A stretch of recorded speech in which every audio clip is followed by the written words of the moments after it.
Hey guys, Josh Tezak from Controls Pharmacy back as promised with our first Getting Creative video. So this is what you're going to need. You're going to need a small jar, mason jar, spaghetti jar. This one was a spaghetti jar from a dinner that we had the other night. We just got a Brillo pad, some Dawn dish soap, and some hot water, and the label and residue all came off. The other things you're going to need is a piece of cardboard. Now this isn't necessarily for the terrarium, this is just so you don't damage the surface that you are going to be using. And the third and fourth item are either a thumbtack or a small nail. You could also use a paper clip if you want to stretch it out, and some type of plastic bag. So we're going to use this Ziploc baggie to collect our stuff outside, and then we're actually going to use part of it in this jar, but any type of plastic will work. So let's take a walk outside and see what we can find. So here in my yard, we have a pond that we are tearing out. It was up for last summer. We're actually going to put another raised bed for our garden here. So I have some leftover gravel. The pond is drained. So I'm going to actually start off by getting this gravel and filling it about an inch of the bottom of the jar. So let's do that.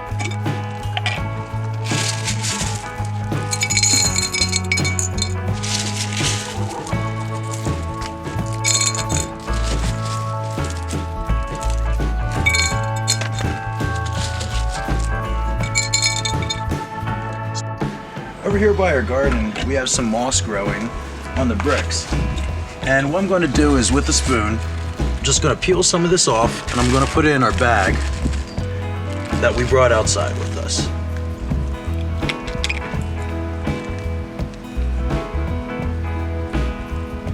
Now this type of moss, or any kind of moss you find growing on rocks or macadam or your driveway or sidewalks, that is not going to require a lot of soil, and you can actually put it on another rock, on a stick, or anything like that. So the other day we kind of had a really windy storm, and in the tree up there, a couple branches flew in our yard. So we're actually going to take some of this wood, and we're going to use it for our terrarium. So as you can see, there's some cool moss growing on some of the bark. I'm actually going to try to find a good piece that would fit the scale of our terrarium that has a little bit of moss on it. That worked easy. So you just want to get a couple pieces. You're not really sure which ones are going to work, but you'll have options when you're building it. I'm using a little pot here, but you could bring out a Dixie cup or cut a gallon jug in half. You want to fill just a little bit with soil. I used this particular one because it was about the same diameter of the jar that we'll be building. So again, making sure you're on your own property. These are just weeds that need to be cleared anyway for our garden. I'm just going to dig up some soil, loosen it with our spoon.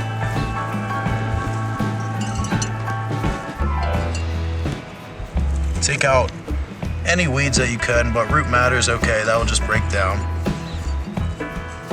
You want about that much soil. Once you have that, we're ready to go inside. Hey guys, so we're back inside, and I found a couple other plants that I wanted to use in the terrarium on my walk-in. So again, these are just basic weeds, but in this small scale, when we cut it down, we're going to trim it down. It's really, it can be its own flower. It doesn't become a weed anymore, it becomes its own thing. Also picked up a couple rocks on the way in, so if you guys wanted to add some hardscape, you could do that as well. And we got our mosses laid out, and our next step is we're going to make a filter between the false bottom and the plant life. And what this false bottom is going to do is it's going to allow the water, because you only water this once, it never has to be watered again once it's sealed. This allows the water to drain and not rot out all the roots. It gives the plants the ability to dry out. So our next step, what we're going to do is we're going to get our jar and our bag that we use to collect all of our findings in. We're going to put it over. We're going to trace a circle Doesn't have to be perfect. Just the general outline of the jar.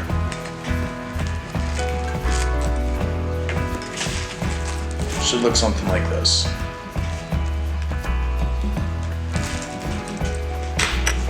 So after we get that done, we're going to use our scissors and cut that circle out.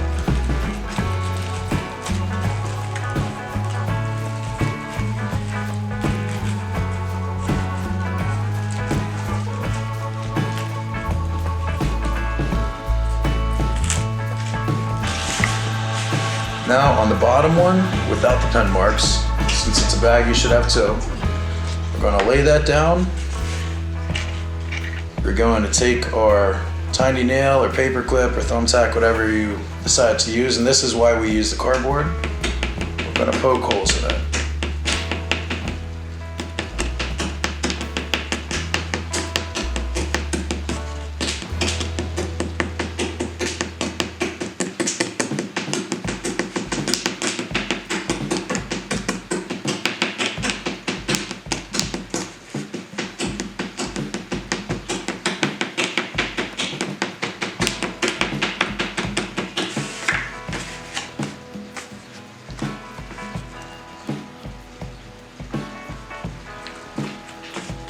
So once we have our screen, it should fit right in there. You can use your scissors to push it down.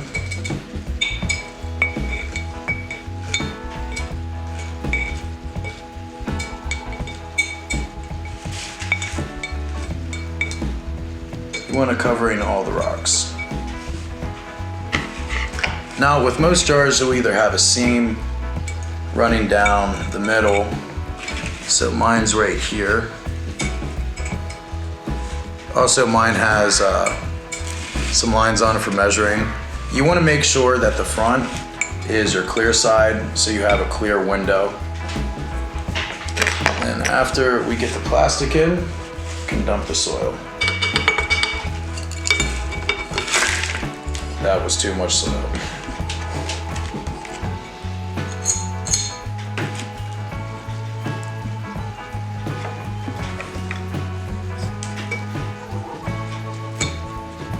Actually, if we pack it down, it might not be that bad.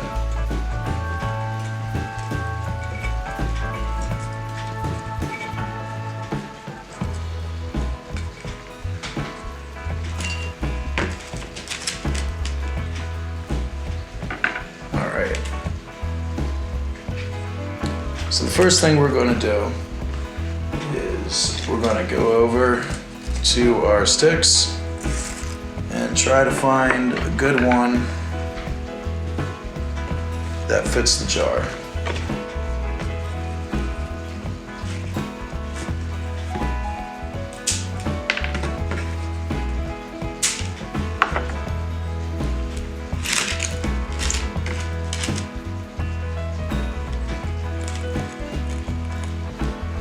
We're going to use that towards the back there. I like to start my large, tall hardscapes, usually 10% towards the left, working up, covering about 70 to 90% over to the right. Then what we're going to do is get some moss that we found. We're going to put that in here. If you can't reach, you can use the other parts of the sticks to kind of rearrange it.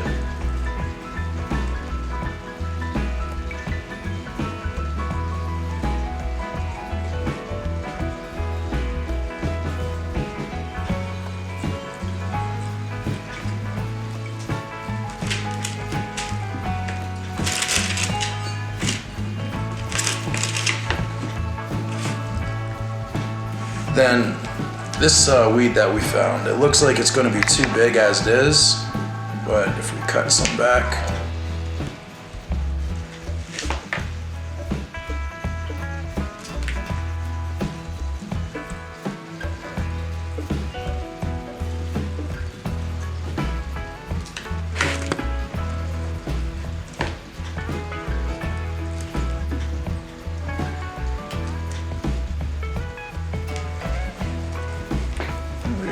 push that in the foreground. But also kind of tucking it behind that stick so it's overhanging.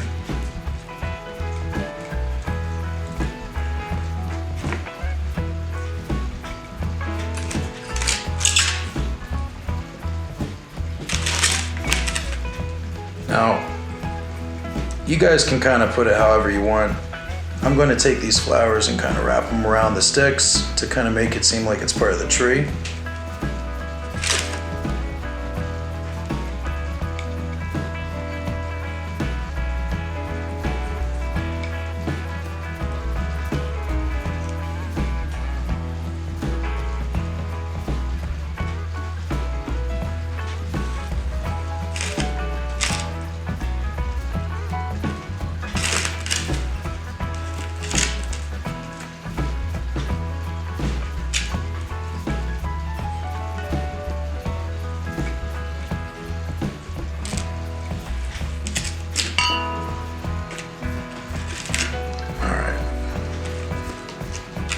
So now that we got that in there,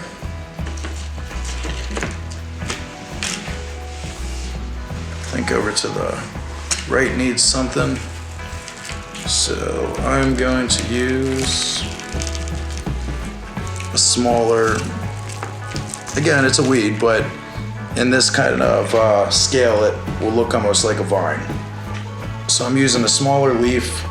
These are the ones that had the blue flowers. Unfortunately, the blue flowers did fall off in transit, but they'll grow back.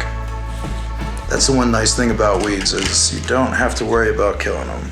They will grow back.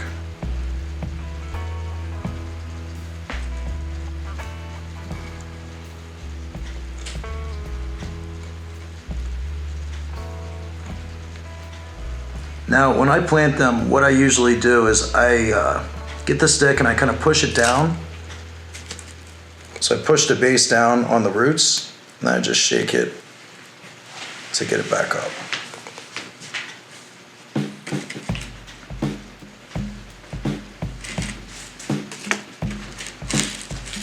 Now in the front, we're just going to add a little more moss. Position it with our stick.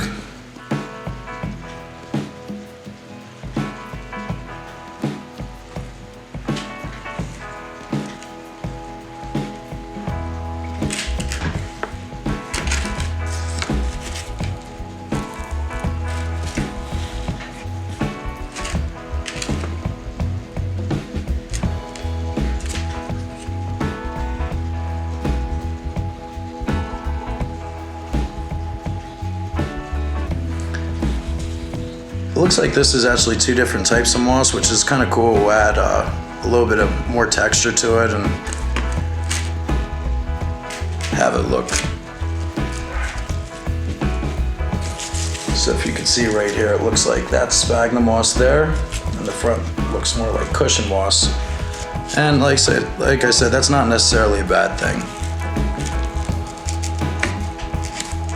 So these rocks are going to be the next thing I add.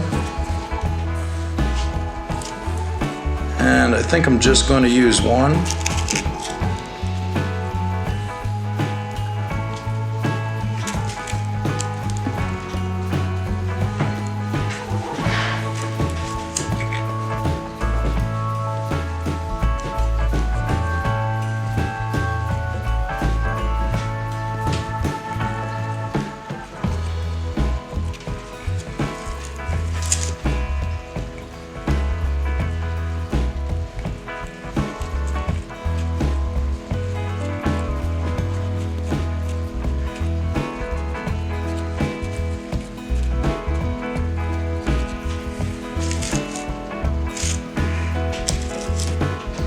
Now, because we got this moss from a rock, which was our brick border around our garden, we can actually put it on a rock or on the log. In this case, I'm going to try to get it on the rock.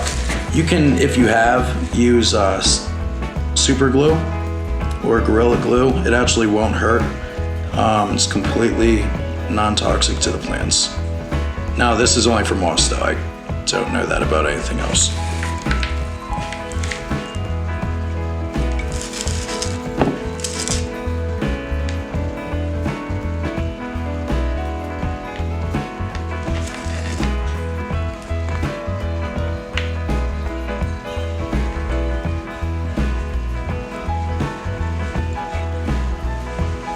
you just want to press that moss really hard onto the rock. Once you found a surface that it will stick to.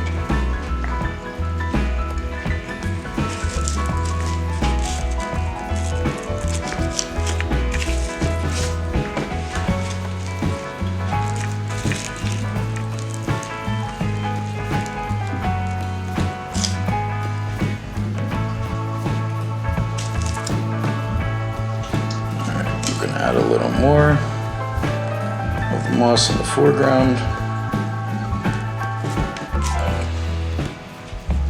Build that up like a hill.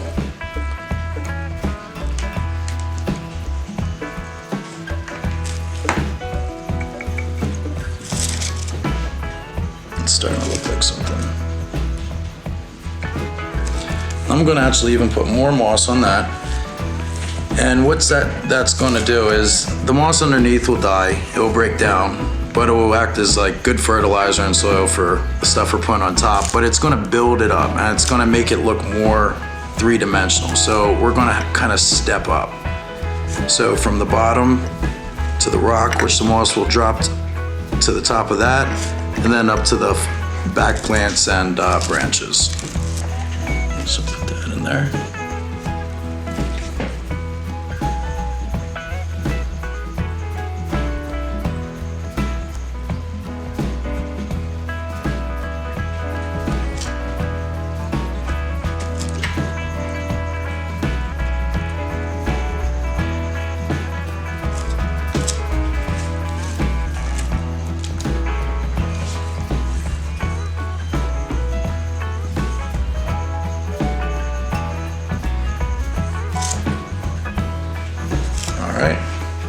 And finally, in the front,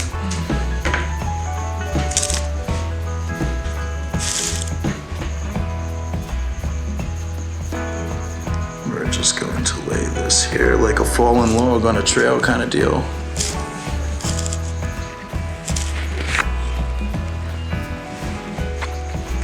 Just gonna have to cut that out. There's a glare.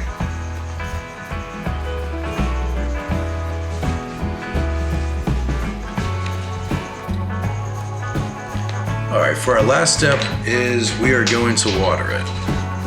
So what I'm going to do is I'm going to tilt it, and as I pour water out, I'm going to curve it around so it kind of hits it all evenly. Now you want the dirt to not be muddy, so you really don't need a lot of water. It's hard to tell you exactly how much you need.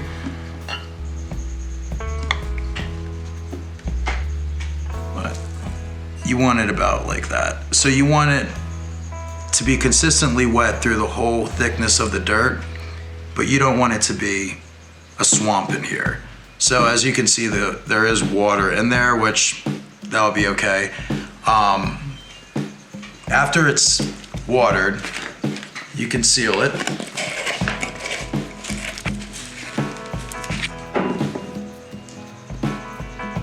And that is your little terrarium.